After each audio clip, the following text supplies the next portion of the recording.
नमस्कार. चिंतन, ललित लेखन, लेखक श्रीकांत मोरे. यातील 8वा लेख आहे संयम. संयम, चिंतन यांचा फार मोठा घनिष्ठ संबंध आहे. संयमी व्यक्ती चिंतनशील असते. विचारांती निर्णय घेणे हा एक चिंतनाचा भाग असतो. चिंतन म्हणूनच दैनंदिन जीवनात एक परिपक्व व्यक्तीचा परिचय आपणास करून देत असते. चिंता मात्र चिडचिड करणाऱ्या व्यक्तीचा, चंचल व्यक्तीचा भाग असते. आपण नेहमी म्हणतो, तो काय संयमी आहे, अरे तो किती विचारपूर्वक बोलतो, तो ना पटकन प्रतिक्रिया देत नाही.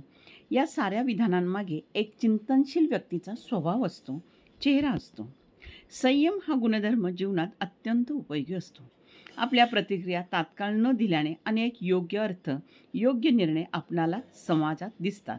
या उलट समाजात असंतोष निर्माण करणारी उचलली जीभ लावली टाळायला ही म्हण लागू पडणारी असते.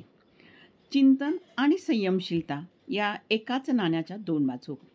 चिंतन करण्याची सवय म्हणजे सारासार विचार, न्यायबुद्धी, एखाद्या गोष्टीचा किंवा कृतीचा मुळापासून विचार करणे, अर्थ लावणे, या अशा चिंतनातून संयम निर्माण होत असतो. चिंतन न करणारी व्यक्ती पूर्ण सत्य कधीच जाणू शकत नाही. सत्य असत्य यांचा विचार या चिंतनातून येतो. डोळे आणि कान यांचा अर्थ वेगवेगळा असू शकतो. जे दिसते ते सर्व सत्य नसते.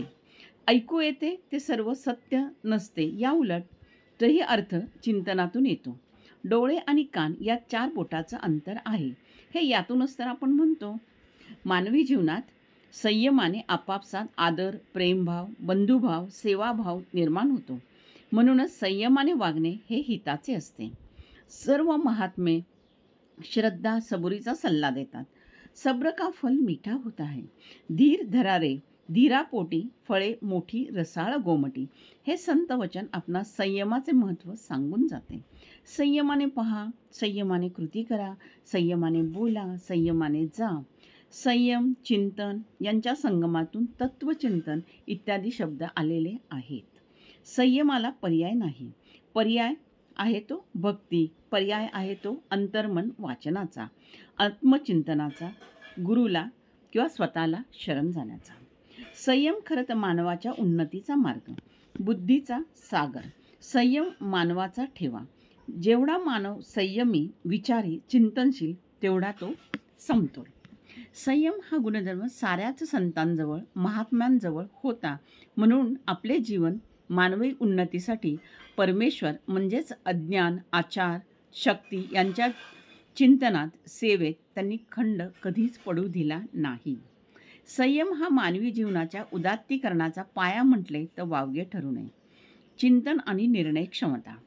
काही वेळेस चिंतनाती निर्णय घेणे, अत्यंत उशिरा निर्णय घेणे, विलंबाने निर्णय घेणे असा सुद्धा अर्थ काढला जातो. वास्तविक पाहता चिंतनाअंती निर्णय म्हणजे अचूक किंवा योग्य निर्णय, यात विलंबाला स्थान नाही. चिंतनाअंती निर्णय म्हणजेच निष्क्रियता असाही अर्थ एकाने मला सांगितला. मी त्यांना एवढंच म्हटलं की चिंतन म्हणजे अत्यंत वेगवान मानसिक प्रक्रिया अंतर्मनाची असते, पण बाह्य प्रकृती स्थिर असते.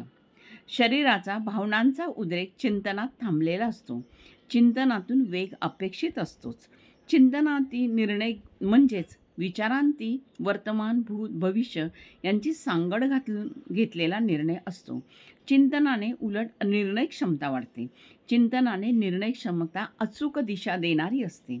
युद्धभूमीवर समोर शत्रूवर तुटून पडणारा क्षणभराचे चिंतन, स्मरण, सारासार विचार, चैतन्य या साऱ्या शरीराचे केंद्रबिंदू स्थिर होऊन कार्यरत होतात. चिंतनाला जगातील सर्वात वेगवान प्रक्रिया मानली जाते. एका क्षणात आपण आयुष्याचे अनुभवविश्व विचारात घेतो. चिंतनातून साऱ्या आयुष्यातील घटनांचे अवलोकन क्षणात होते. चिंतन प्रक्रिया मनाच्या वेगाशी आणि विश्वाशी नाते जोडणारी असते. म्हणूनच चिंतन प्रक्रियेत निर्णय क्षमता अत्युच्च पातळीची असते. काही वेळेस समोरील व्यक्तीला वाटते ही चिंतनशील व्यक्ती काय बरं बोलणार, सारं शांत शांत, हळूहळू इत्यादी इत्यादी. परंतु खरं पाहता चिंतनशील व्यक्तीच्या शब्दातून अर्थाचे नवे विश्व समोर येते. चिंतनातून येणारा शब्द, वाक्य सारेच बुद्धीला भावणारे अफाट असे असते. महाभारतातला कुरुक्षेत्रावरील श्रीकृष्णाची भगवद्गीता अशाच वेगवान चिंतनातून, संवादातून प्राप्त झालेली आहे. आपली भारतीय संस्कृतीची ती गाथा आहे. म्हणजेच चिंतन हे कृतीशिवाय होऊच शकत नाही. चिंतनातून कृतीशून्यता येते.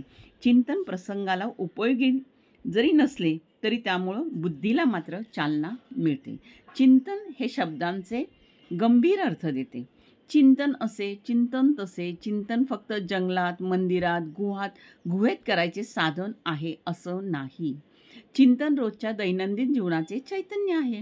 चिंतनातून सत्य, असत्य, खरे, खोटे, नीती, अनीती, भेदाभेद, जगातल्या साऱ्या नीती, रूढी, परंपरांचे, संस्कृतीचे भान आपल्याला लाभते आणि म्हणूनच त्यातून आपली निर्णय क्षमता पुढे येते.